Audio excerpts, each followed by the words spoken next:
गणतंत्र दिवस के शुभ अवसर पे आपके सामने अपने विचारों को प्रस्तुत करना चाहती हूँ। आह की आवाज गूंजती और सीने पे गोलियां खाती हूँ, लहू लुहान देशभक्त भूमि पे गिर पड़ते हैं, परंतु कोई याद नहीं, कोई पश्चाताप नहीं। दिख रहा है तो बस एक अलौकिक तेज, और उस तेज में अटल विश्वास के हमारा भारत अवश्य स्वतंत्र होगा। उनका यह विश्वास प्रतिफलित भी हुआ। हमारा देश 15 अगस्त 1947 को स्वतंत्र भी हुआ, क्योंकि यह देश महापुरुषों का है, यह देश गुणी विद्वानों का, यह देश साधुकों संतों का, यह देश वीर बलवानों का, यह देश वीर बलवानों का। और महापुरुषों की उपस्थिति में यह स्वतंत्रता तब तक अधूरी रहती जब तक यहाँ का संविधान न लागू कर दिया जाए। अतः देश के निर्माताओं की अधीनता में 26 जनवरी 1950 को भारत का अद्वितीय संविधान लागू कर दिया गया। संविधान तो लागू हो गया था, परंतु जखन में यह बात अभी रखनी शेष थी। यह भारत की गौरव गाथा है, यह भारत की गौरव गाथा है, बार बार दोहरानी है। प्यारा भारत देश हमारा, प्यारा भारत देश हमारा, हम हिंदुस्तानी हैं, हम हिंदुस्तानी हैं। परंतु भारत के सामने ऐसी विषम परिस्थितियां बनी रहती जो मानव के स्वप्नों को खंडित कर देती। ऐसे में मन में बस यही विचार आता, सोचा था अपने भारत को खुशियों से सजाएंगे, समता और सद्गुणों से भारत में बहारें लाएंगे। हाय ये आजादी के बाद क्या हो गया, कलाम के सपनों का भारत, कलाम के सपनों का भारत ना जाने कहाँ खो गया, ना जाने कहाँ खो गया।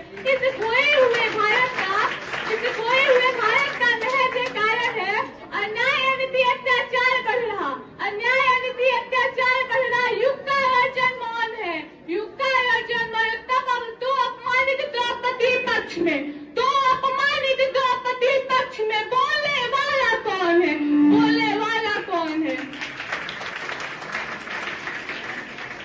और युग की अर्जन गाती हो, युग की अर्जन गाती वो गीता का फरमान है।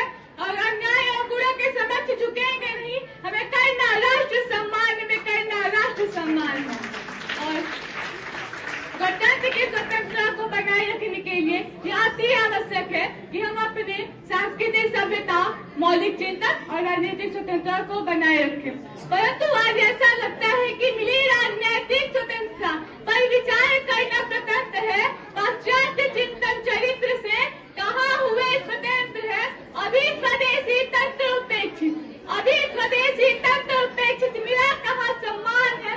और किसी कोने में बैठा, और किसी कोने में बैठा रो रहा संविधान है, रो रहा संविधान है। इसे रोते हुए संविधान को, इसे रोते हुए संविधान को प्रबल, सशक्त और प्रभावशाली बनाने का अधिकार किसी को है, वो सिर्फ और सिर्फ हम देशवासियों का। हम देशवासी चुनाव के माध्यम से एक सुयोग सुचेत नेतृत्व का चयन करते हैं जो हमारे भारतीय संविधान को और परिपुष्ट बनाता है।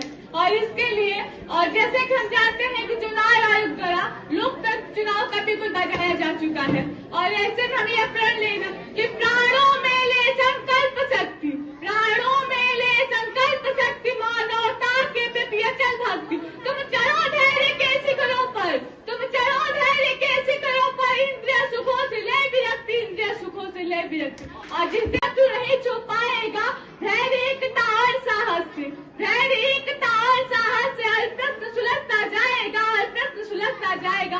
अंत में अपनी वाणी को विराम देते हुए आप सभी से अनुरोध करना चाहती हूँ कि आप सभी अपने देश की रक्षा के लिए अपना देश पर अपना सर्वस्व निछावर कर उसे उच्च चरम उत्कर्ष तक पहुँचाने का दृढ़ संकल्प ले। और मन में बस यही विचार ले, और मन में बस यही विचार ले, जब जब इस धरती की कीमत हमने जानी है, जब जब इस धरती की कीमत हमने जानी है,